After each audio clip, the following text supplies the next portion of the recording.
What up, Pynk ladies, T-birds, just happen to be watchers of my shit. My name is JImmiPynk, and my, what big eyes you've got. I'm sorry.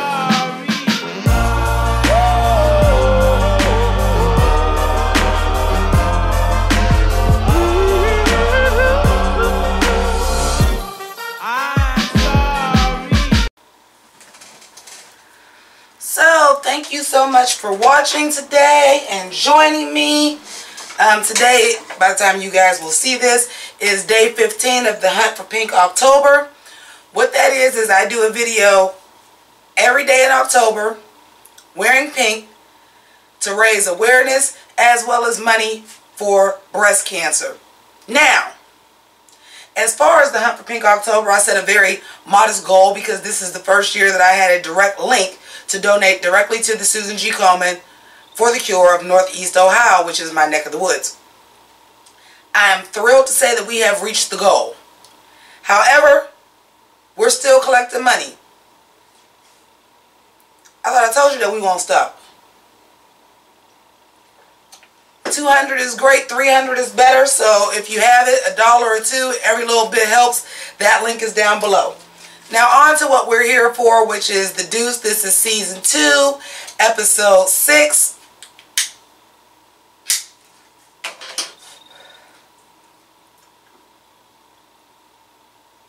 You know, I gotta do a Zach Morris timeout. And I shouldn't do one because I gotta work tomorrow and this is too much editing. But my pink ladies and T-birds that have been with me for a long time, I treat this like I'm talking to my friends. These is my family. I'm mama. I'm auntie. I'm TT. So when I sit down after working a 12-hour day, having a full, regular fucking life that a 40-year-old woman should fucking have, and I take the time out of my day to get in a goddamn costume for 31 days straight shooting a video to raise money for charity. The comments that I don't need to see is, I'm fucking smoking. I'm talking about shit with no talent. So let me clarify this. Before anybody had a little negative shit to say on a goddamn video. Number one, what the fuck do you do for charity? Or are you doing anything? Matter of fact, if you are on YouTube, do you get paid to be on YouTube? Because I do. Number two, I'm a repeat. I'm a 40-year-old grown-ass woman. I will do what the fuck I want to do on this camera. Provided it don't get me kicked off of YouTube. And one day they're going to change the rules and I'm going to get kicked off just for doing this. Number three, what part of your life is so goddamn miserable that all you got to do is come on YouTube and say something negative to somebody that's trying to do something? Because for real, you can talk about it all day and trust me, I've been getting it, but that's not going to get you nothing but red for filth, give you the little punk ass attention that you want because you ain't getting none in your real goddamn life, and then blocked. So go ahead, get your funky off. But I know what I'm doing, and as far as talent, you couldn't fucking do it, or you'd be fucking doing it. Also, theme music, graphics, editing, all me.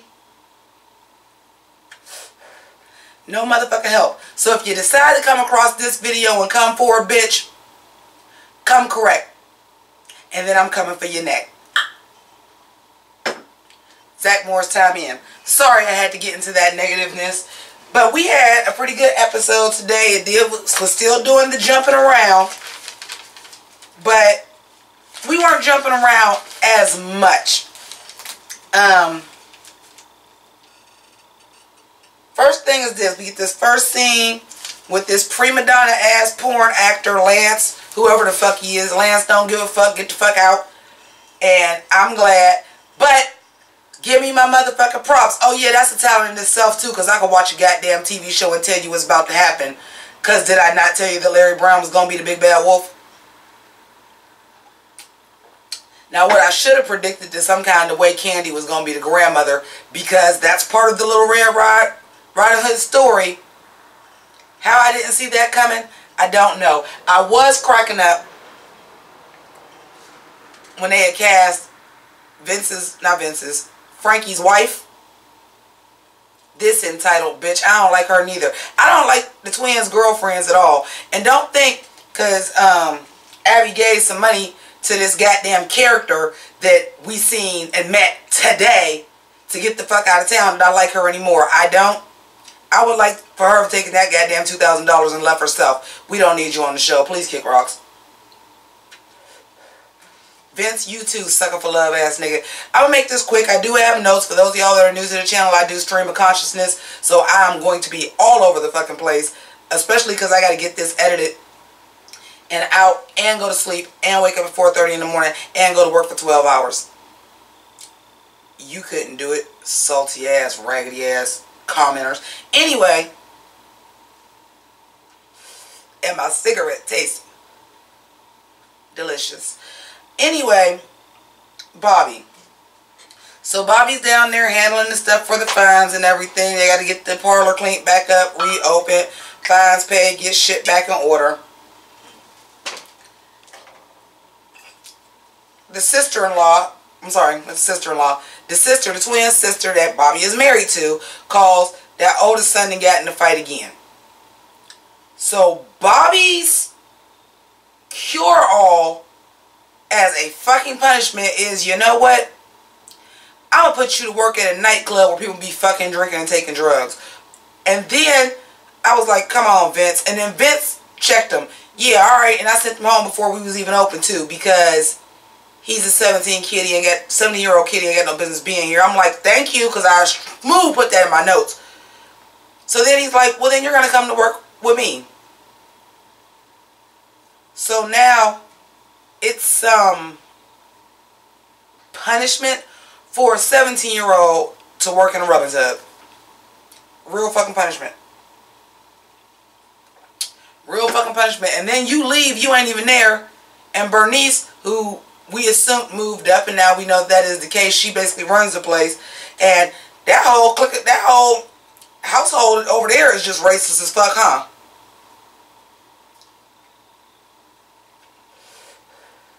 I would never say this about anybody in real life. But for real, while all this mob bickering going on, Bobby got to get gat. He could die.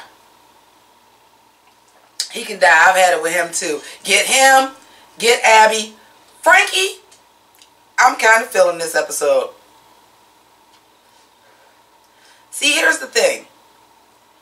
And we don't all have this luxury. Some people are not meant to work. That don't mean you shouldn't work. But some people are not meant to work. Their mind is not wired to listen to other people, to have regular 9 to 5 hours, or 6 to 6, or 7 to 3, or whatever the case may be, or where you work. Hell, some people 11 to 7.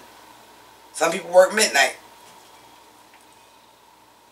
Some people ain't wired for that. Frankie is not. So, for Frankie to now really be taking this shit with this movie seriously is actually a big step for Frankie.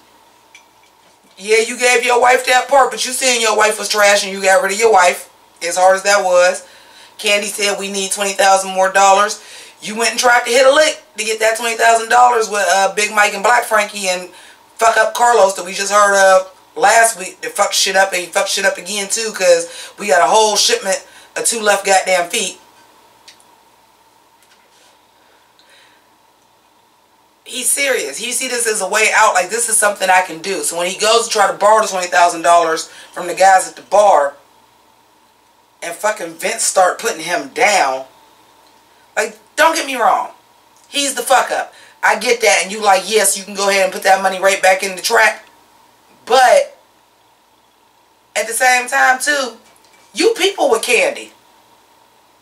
You could just ask Candy, like, Candy, is this for real? Like my brother was saying, he needs $20,000 more to finish the film. Candy, is this true? Like, is this really what he gonna do with this money, or what's up? Or, you know, you could have did that. You could have just said, you know what, bruh, you done fucked up money a whole lot of times. I'm cool. And y'all, my people, I don't quite trust my brother. But for you to be like, oh, you spending $20,000 on a fuck film, like that's better than what you do, Mr. Rub and Tug, 1977, no higher, no lower.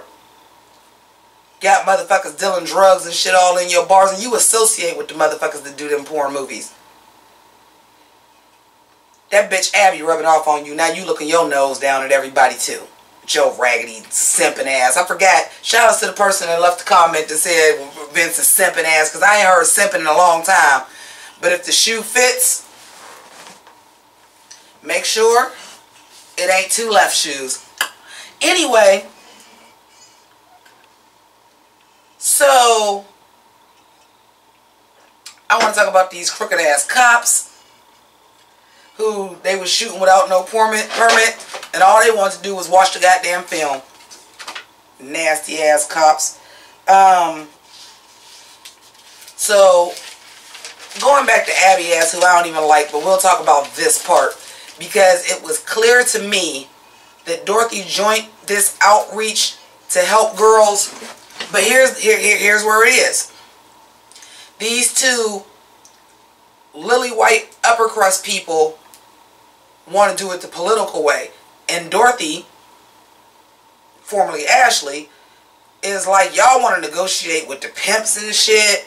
Like, y'all want to give up money to help this girl get away from this shit. Like, what is we doing this for? Like, I got away. I'm one of the lucky ones. Like, she from this shit. She from this shit.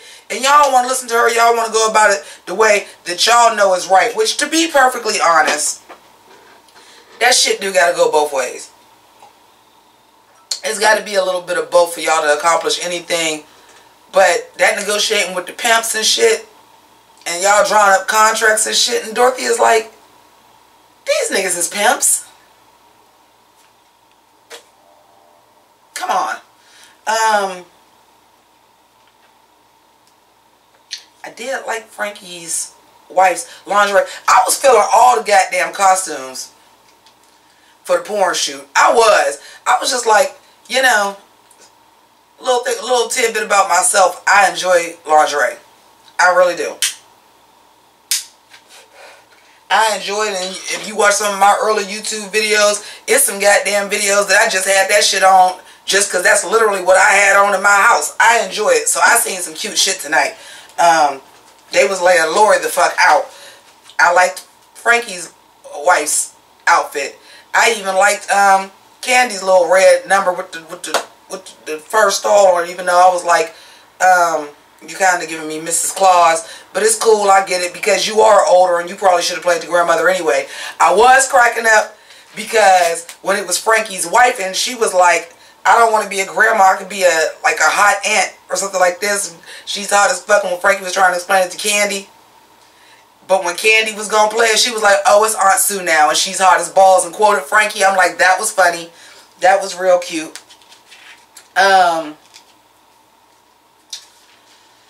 The mayor. See, sometimes the Deuce be doing the bird, but you be taking it too far. We only got 2 episodes more. I could care less that the mayor's a little bitch like Dick. I could care less. Why we had to see him in his home life for like that hot second, and then see him in the bathhouse getting some D, and then him getting back in bed with his wife with your nasty ass after you done had your dick in somebody's ass, and you gonna get back in the bed with your wife. And make sure that you understand when I say dick in some ass, even though it was literally probably in an ass, I mean period. Like, you just gonna fuck your wife and immediately go home. I mean, fuck somebody else other than your wife and then immediately go home and get in bed with her. You nasty.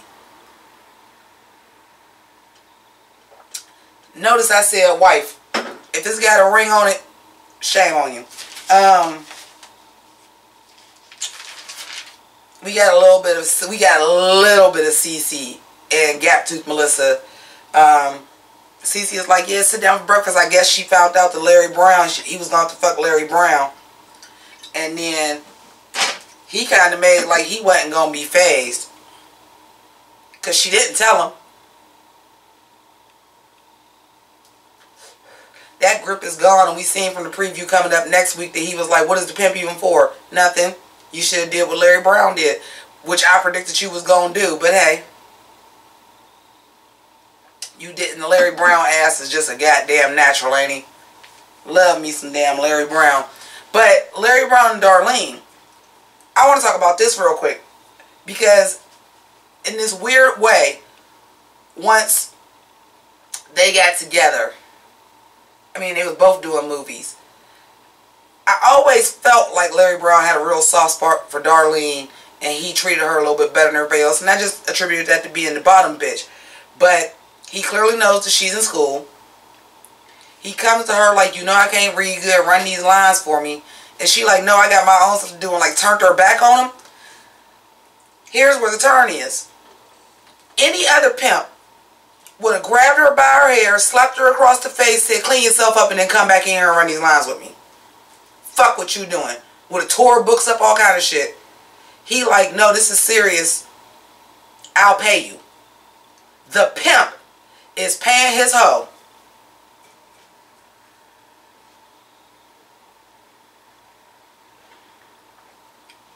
But she seemed a little bit salty, and I was like, are you jealous because you're not in the movie and you've been doing this porn and he been doing better than you? Are you salty because you don't want no part of this life anymore? Like, I'm confused of why like she had an attitude and we only got like a hot second of Darlene. We did not get enough of Darlene this goddamn season. The only other acceptable excuse is that by the end of the season, she get her little degree or whatever she going for, and she get the fuck on and go do something. That's your only excuse. We didn't get that much of Cece either, but I ain't pressed because it's time for him to be out the picture. I love you, boo, but bye-bye. Lori's about to be a star because this is going to be the next big thing, and director dude, I always forget his name, David Krumholtz, is like, you really got something here. And apparently, once he, had got over his thyroid cancer, because it looks like as they were shooting, he looked like he put on a little bit more weight. He looks a lot healthier this episode, and I'm very, very pleased. So hopefully he's doing well with his recovery. Yeah, and I really think that's about it, except for that shit with the cops when they was running. And we only got that for like a good hot second. And I thought we was going to go down the rabbit hole of like police brutality or crooked cops or something like that, because like they seen Larry Brown chasing after Lori, but it was for the scene. They're like, we're shooting a movie, we're shooting a movie. But they like fucked Larry Brown up, and it was like, well, once we hit him, we got to take him. But then we seen they shot a scene after that, and we heard nothing else about that. That was just so Rudy could be like, oh, okay, yeah, I'm in for 25%. Because that really looked like they fucked him up. Here's my question. Where does 25% coming from? Because how much of a percentage do you have in the movie, Frankie, to be giving up 25%? And we seen him pour out $20,000 like he was the great goddamn savior. But he ain't tell nobody where he got that money from yet. So we gonna see. But I'm gonna go ahead and wrap this up. Go ahead and get this edited. I want to thank all of you guys for watching. Of course, the PayPal, the Patreon, we started $1 is all up there. But fuck all that. We at the halfway point for the Hunt for Pink October. And yes, we have reached the goal. But why not exceed our goal?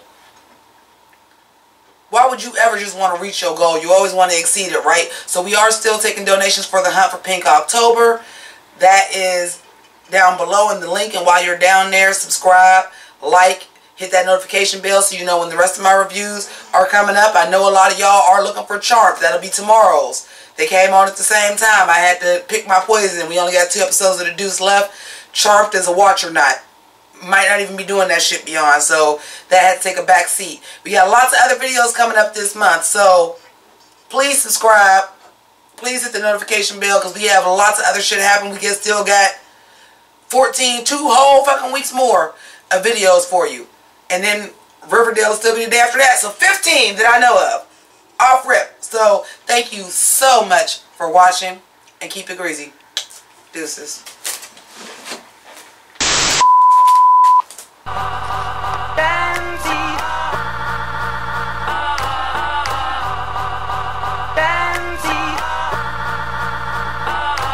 Hey yo, I dog these niggas like girl's best friend, right? Ren 10-10, right? Haunted by my past, same shit, different mask like Scooby-Dooby-Doo. Where are you? But I spotted you out like Spud McKenzie. Figured out the game like the Bloodhound game. I thought you was my friend, you broke my heart again. Well, the game done switched. If you a dog, I'm a bitch. What?